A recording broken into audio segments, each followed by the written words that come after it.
Hello and welcome. You're with us here on Business Today. I'm Abha Bakaya. Here are the top business stories.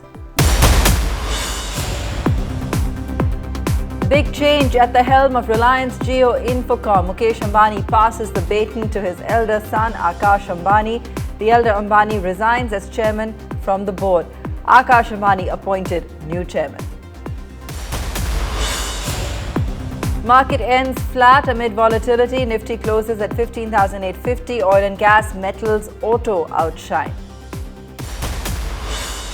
Rupee hits fresh record low of 78.79 against the US dollar amid rising oil prices and unabated outflow of foreign funds from the domestic market. Record's biggest one-day fall in 2 months. Crucial two-day meet of the GST Council begins in Chandigarh. Several states seek extension of GST compensation cess by 5 years. Supreme Court ruling on states versus GST Council also emerged as a big issue.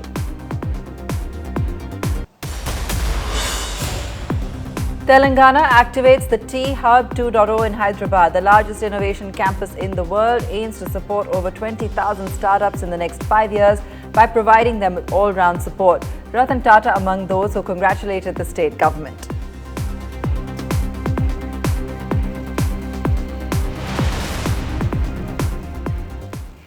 Billionaire Mukesh Ambani passes the baton to son Akash Ambani at Jio. The Reliance Jio board has approved the appointment of Akash Ambani as chairman of the board of directors, and Mukesh Ambani has resigned as director of the company effective June 27th. Let's head across to my colleague Krishna Gopalan, who's joining us for more on this. Krishna, take us through details of that change of guard. Long time coming. We were anticipating a succession plan being implemented at Reliance and at Jio. Clearly, it's the first step in that direction. No, absolutely, because Mr. Ambani did speak of succession planning a few months ago, and this is clearly a first step in that direction. It must be understood that Akash Ambani had a huge role in terms of raising over $20 billion right in the middle of COVID for Jio Platforms, which is the digital services arm of Jio Infocom. That apart, he got into a host of acquisitions which are very strategic in nature, and most importantly, launched the Jio phone, which is meant to be the most affordable product that India has ever seen. So be it through launch of a product, raising funds, making the right moves in terms of acquisitions, he's been the linchpin as far as the business is concerned. To my mind, I think this is really the beginning of what lies ahead. We've already seen the disruption that Reliance Jio has caused by way of the fiber network. I am absolutely sure with big ticket plans for Jio TV, there's obviously more to come as far as Akash Ambani is concerned. All right, Krishna, thanks so much for joining us with that. Who is Akash Ambani, the third generation Ambani who's inherited the Jio mantle from his father Mukesh? Let's take a look at this detailed report. 3 generations of Ambanis, those in control of the mega Reliance Industries empire. 41 years after he joined his father, the late Dhirubhai Ambani, Mukesh has passed the baton to one of the most dynamic Reliance companies, Jio Infocom, to his elder son, Akash Ambani. The first and foremost element of a digital society is connecting everything, everyone, everywhere with the best quality service at the most affordable price globally. Seen here at the 2021 Reliance Industries AGM with his sister Isha, Akash has been closely involved with the digital transformation of Reliance Industries. Just a little over 30 years old, the Ambani scion takes charge of a company he's guided over the past few years. According to Reliance, Akash has been involved with the creation of Jio's 4G digital ecosystem and worked closely with a team of engineers in inventing and launching the India-specific Jio phone in 2017, instrumental in taking consumers to 4G from 2G. The young Ambani has also led key acquisitions made by Jio in the digital space in the last few years and is expected to focus on the cutting-edge technologies and innovation at the company. Married to Shloka Mehta 3 years ago, Akash is an alumnus of Brown University with a major in economics. The senior Ambani is, however, not hanging up his boots yet. He continues as the chairman of Jio Platforms, the flagship company that owns all Jio digital service brands, including Reliance Jio Infocom. Bureau Report, Business Today TV. After logging in gains for 3 straight days, markets ended a volatile session on a flat note. Sensex and Nifty racing intraday losses and swinging towards the green in the final hour. Sensex eked out small gains to close at 53,177. The Nifty also ending just a mere 18 points higher. Tracking higher crude oil prices, oil and gas stocks like ONGC surged today. Metal stocks also rebounded on China easing COVID rules and Hindalco gaining over 4%. M&M continued the momentum. Stock closed at a record high today. Other blue chip gainers were Coal India and Tech Mahindra. Meanwhile, Titan, Asian Paints, Bajaj, Twins, Divi's Labs, some of the top laggards in trade. The rupee plunged to a record low, closing at 78.79 against the dollar. Higher oil prices and persistent foreign capital outflows weighed on the currency. As GST turns 5 on the 1st of July, the centre versus states divide seems to be widening at the crucial GST Council meeting in Chandigarh. As the first day of the 2-day meet ended this evening, states, particularly those ruled by the opposition, have sought a 5-year extension in the GST compensation cess for states which ends this month. The West Bengal Finance Minister has also sought consensus in decision-making, given the Supreme Court ruling on the subject. For more on this, let's go across to my colleague Rahul Srivastava, who's in Chandigarh and has been tracking all the developments live. Rahul, take us through all the latest. The states now, of course, demanding, an extension, and that too a 5-year extension. The meeting of the GST Council, the all-powerful GST Council, which decides virtually every indirect tax in the country, after the GST regime kicked off in July 2017. It's the first meeting of the GST Council in this calendar year. And it's the first time since 2017 July that the meeting is spread over 2 days, that is today and tomorrow. That's largely because of the huge amount of agenda and also the complexity of the issues that are involved as far as the agenda is concerned. Now, what one can say is that in this meeting there are agreements over items or agendas, and there are political and economic differences between the centre and opposition ruled states which are dictating the economic agenda of the GST Council. Now let's take for example the case of GST compensation to states. Now just last week the centre came out with a notification laying down that the compensation cess on sin goods and luxury items will continue till 2026, largely because of the little over 2 lakh crore which has been borrowed in the last 2 years of pandemic to make over the revenue losses which were incurred.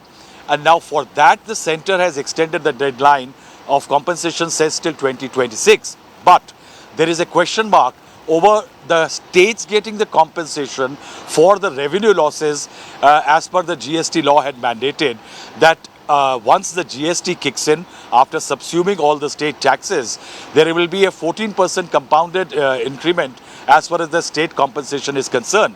Now, most states, opposition ruled, are complaining that over the last 1 year, there have been severe losses as far as the protected revenues of the state as per the 14% clause is concerned, and actually what the generation has been.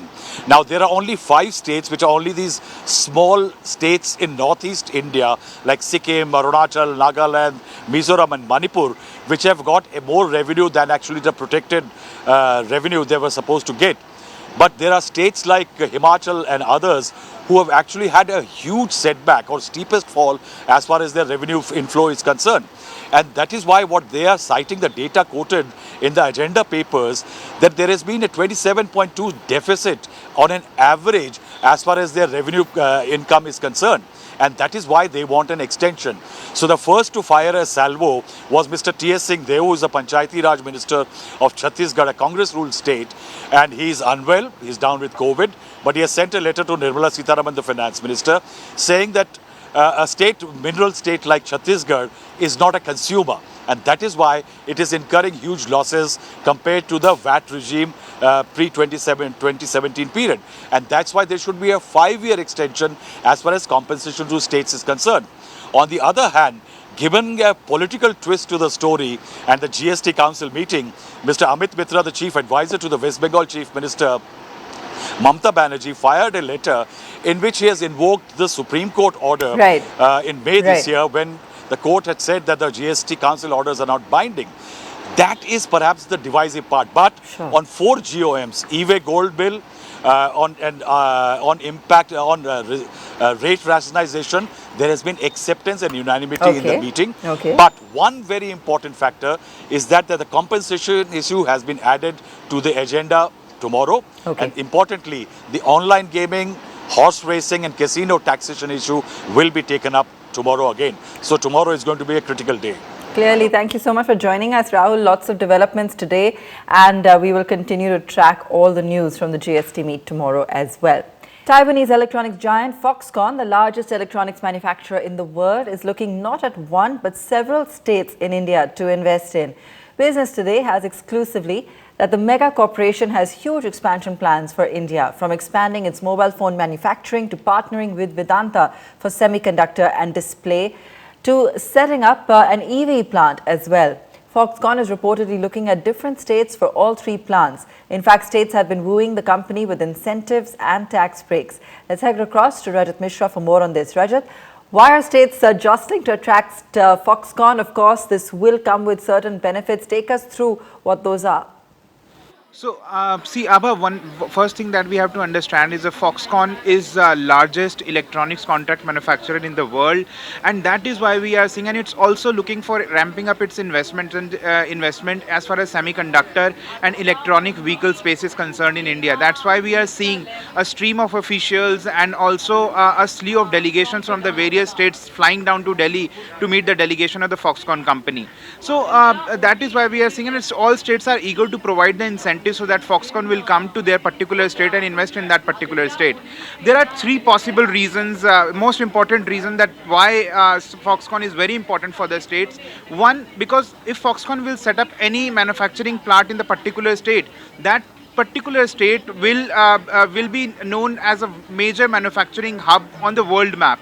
Secondly, from the job perspective also, it would be very great for that particular state because this kind of investment will provide a lot of job opportunities to the people.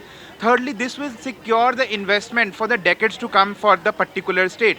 That is why we are seeing that all states are rushing against each other to attract Foxconn into their particular state. So who is closer then in attracting this mega investment? Because we are seeing that a lot of states are in touch and meeting the delegation of the Foxconn, but this is not something very clear as of now, but there are speculations. One industry source has told us that Foxconn is not going to set up its investment in only one state. It's going to diversify into two, three states according to the different investment profiles. Like for electronic vehicle, they are looking into one state. They will look into the one state, and for semiconductor, they will set up and are looking for another state. And also that industry insider told Business Today that there are 2-3 things that the Foxconn will be looking at. One is ports, and second is the automotive ecosystem. On that front, Maharashtra and Tamil Nadu are scoring in comparison to the other states. And also, one senior official from Tamil Nadu told Business Today that the Tamil Nadu is quite confident of attracting Foxconn to set up their unit in Tamil Nadu, and that's because of the past experience of Foxconn in the Tamil Nadu state. So as of now, nothing is clear as far which state is leading, but what we can say is that there is a buzz that Tamil Nadu and Gujarat and Maharashtra are the top contenders, and they are ahead of all other states. All right, Rajat, thanks so much for joining us with all of those details. Now, come July 1st, all crypto sell orders will attract a TDS of 1% of the transaction value. The new rule means that no TDS will be deducted from the buyer. The tax burden will lie solely on the seller. So how does this entire process work? Will withdrawal of money from a crypto exchange wallet also be liable for TDS? What transactions will attract a higher 5% TDS? Explaining some of those complexities is Business Today's senior editor Tina Jain Kaushal. Tina, take us through some of the bigger points of this new tax. Thanks, Abha. Following the insertion of a new section called 194S in the Income Tax Act by the Finance Bill 2022, on every sale order of crypto, 1% of transaction tax will be deducted towards TDS, and it is effective from July 1. Basically, what it means that no TDS will be levied on buyer who buys crypto using INR, while seller will be liable to pay TDS. The crypto exchange will deduct the TDS and pay it to the income tax department, which can later be offset by the seller while filing the income tax return. However, in case where the sale value is in crypto, in such crypto pair, both the parties will be considered as sellers, and 1% TDS will be deducted from both buyer and seller. This is one important point to consider. Another important point to consider is there will be no TDS where the total aggregate value is less than 10,000 and 50,000 in case of specified persons. There was a huge hue and cry over the 1% TDS. Tina, is the situation calmer now? There has been a lot of clarity on how TDS will be deducted, but for sellers it's going to be difficult as they have to deduct 1% of the transaction cost, which will rather block their capital for next trade. So exchanges who are already having or suffering from low volume, it is going to be difficult for them, especially this 1% TDS might reduce the volume and may impact these exchanges.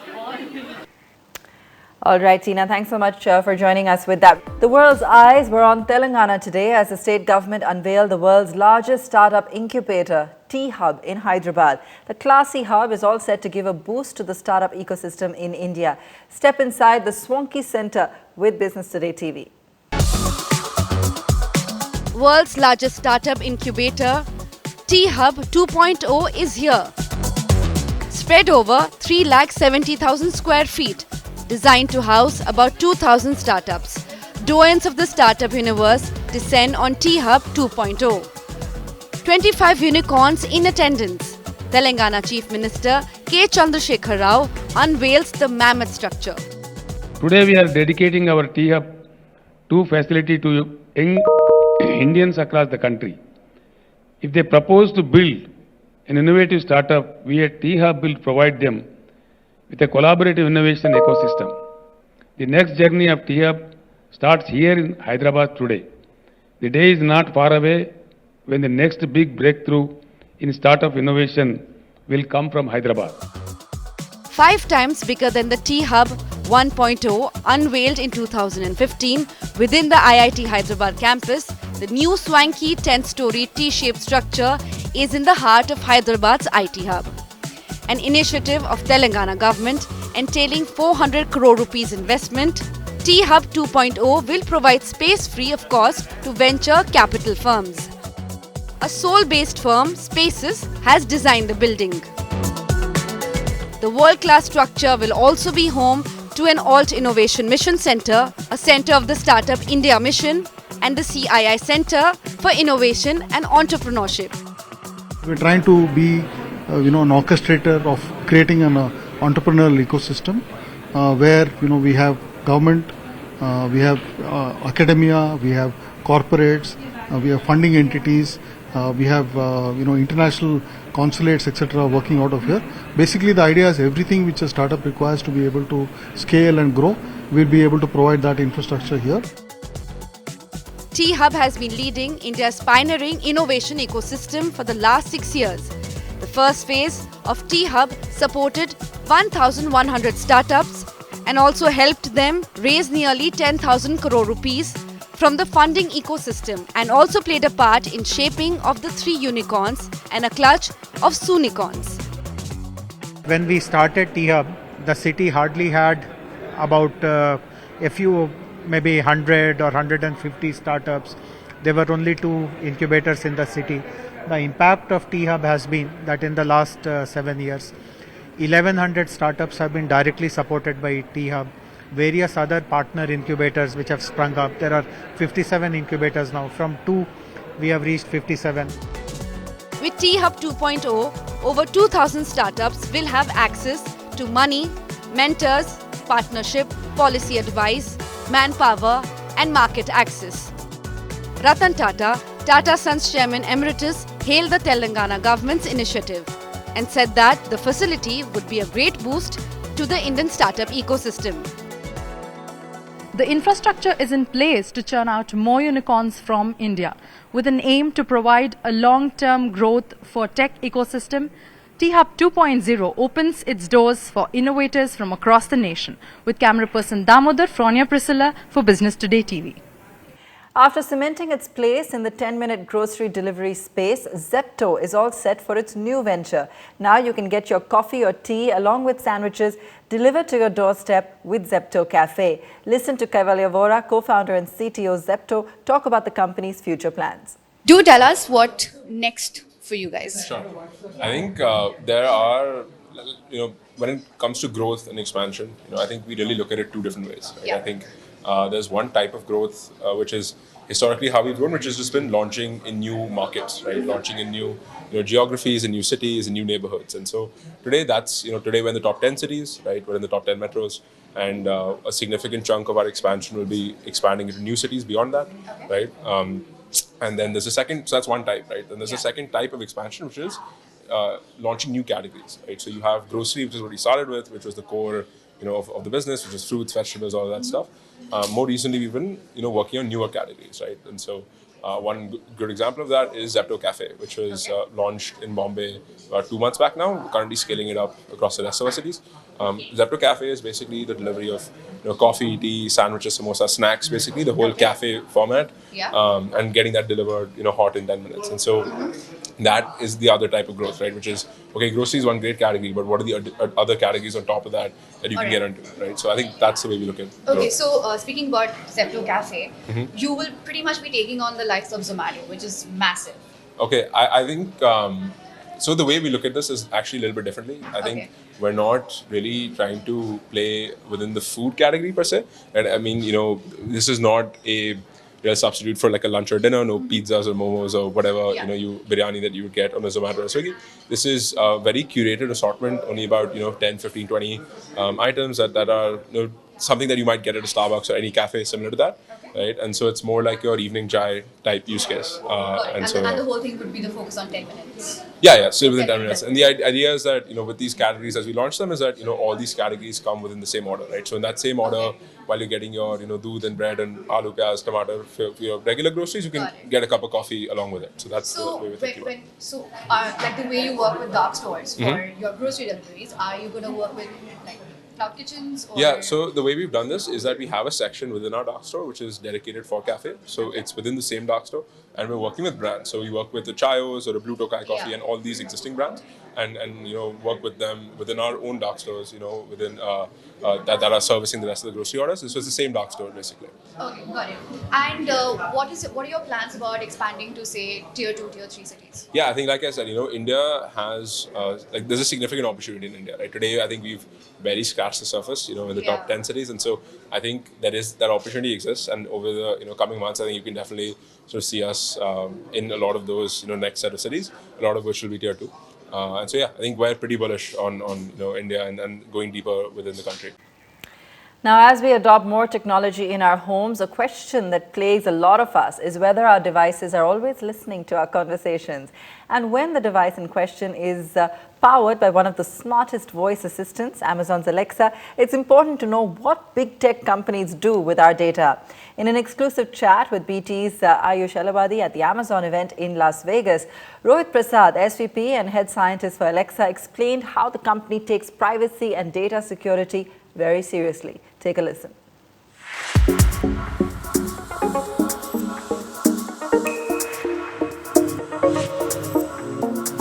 Rohit, we've been talking so much about Alexa devices being ubiquitous. They're always learning, listening, now even seeing and following you around in the form of Astro. Now, for the viewers and tech enthusiasts watching, we started off talking about privacy and security, but there are always concerns when people read media reports saying, Echo devices are logging all of our conversations, or this is all speculation and reports. But how do you respond to that in terms of placating some of those concerns, saying, no, look, this is how privacy is paramount and it's secure? Absolutely. As you said, privacy is paramount to us. The data security is, we take everything on protecting your data and your privacy very strongly, as we should, because we want to be that trusted service. And for that perspective, I think one thing, if you look at all our decisions, we talked briefly about how when you speak the wake word Alexa, then the light ring comes on, right? When you actually start the conversation, you have to say the word Alexa. Correct. And it only listens when it's confident that you have heard the word Alexa on the device, then only starts streaming to the cloud. So that's one set of features. And then you can even go and look up all the data that Alexa has heard you say, and through your companion application or go to the website, all the data is available to you. But we also know that some people will be concerned. So you can opt out of data collection, or you can opt out of human review of the data. So there's more control for you, because we want you to be comfortable with this service. I have 20 plus Alexa devices in my home. Wow. So, and of course I have a lot of private conversations, a lot of critical conversations. So of course I'm also a customer, right? So so we want the same kind of controls in your hands as you being the customer. And we are also brought in the convenience of voice to managing your data. Right. You can say, Alexa, delete what you heard me say today, right? So that is, those are the kind of controls we want, and hopefully our customers will continue to trust us with this. Fascinating, technological, scientific insights from the man at Amazon Alexa. Thank you so much, Rohit, for joining us. One of the tallest business icons of India, Palonji Mistry, is no more. The 93-year-old chairman of the Shapoorji Pallonji Group passed away Monday night at his residence in Mumbai. Let us take a look at his remarkable life. Shri Pallonji Shapoorji Mistry, Vyapar evam Udyog. 2016, Palonji Mistry being awarded the Padma Bhushan, one of country's top civilian awards for his contribution in the field of industry and trade.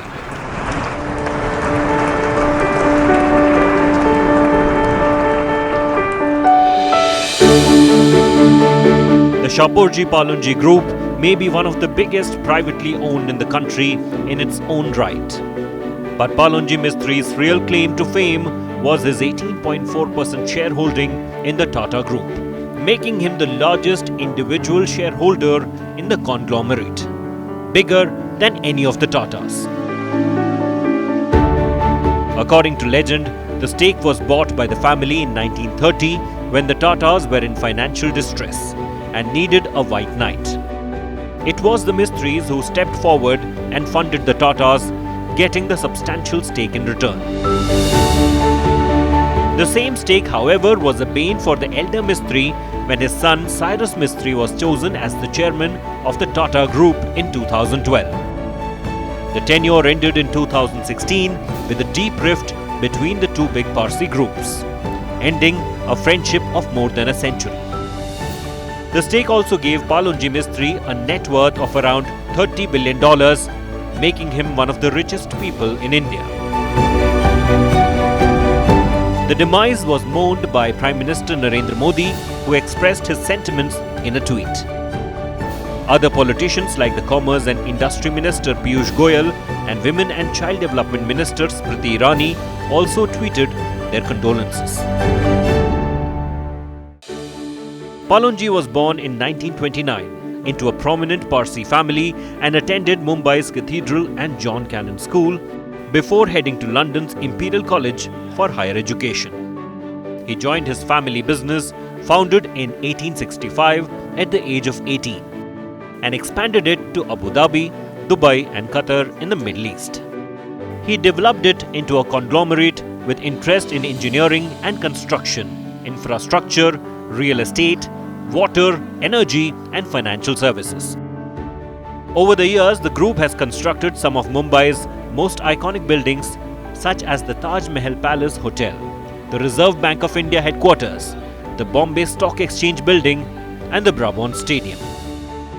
Palonji Mistry is survived by his wife, Patsy Perindubash, and 4 children, 2 sons, Shapoor Mistry, who runs the Shapoorji Pallonji Group, and Cyrus Mistry. There are 2 daughters as well, Laila Mistry and Alu Mistry, who is married to Ratan Tata's half-brother, Noel Tata. Bureau Report, India Today. That's all we have time for on the show tonight. Thanks so much for watching.